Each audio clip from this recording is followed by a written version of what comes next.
Hello everyone, ang video ito ay kuha dito sa baba namin.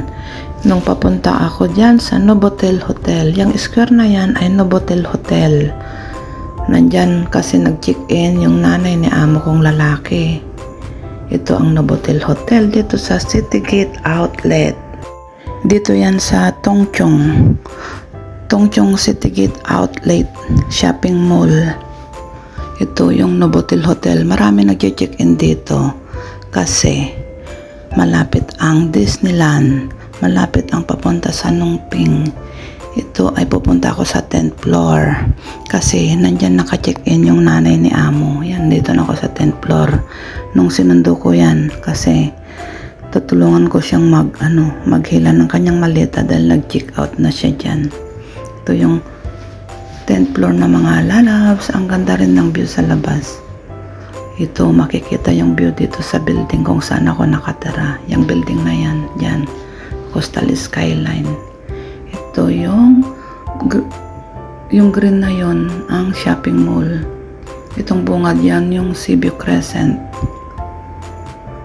Yung pangalawang building na yan, yan kami nakatira. Ito, sa may green. Yan yung shopping mall yan, Citygate Outlet. Ito yung barbecue area at swimming pool area nitong Novotel Hotel. Ang ganda ng view sa labas, o diba? Yan na si Lola. Susunduin ko nandito sa 10th floor. Mag-check out na kasi siya. Kasi pag pupunta yan dito sa hotel nag-check in, hindi sa bahay. Hindi dito sa bahay.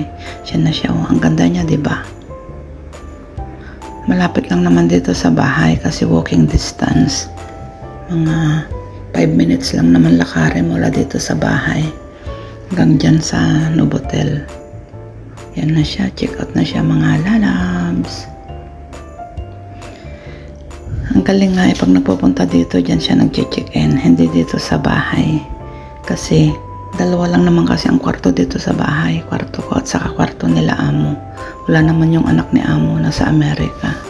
At saka pag nagpupunta dito, doon siya natutulog sa airbed dito sa salas. Yan na siya. Bye-bye. Enjoy watching. 1,000 Hong Kong dollars mahigit isang gabi dito.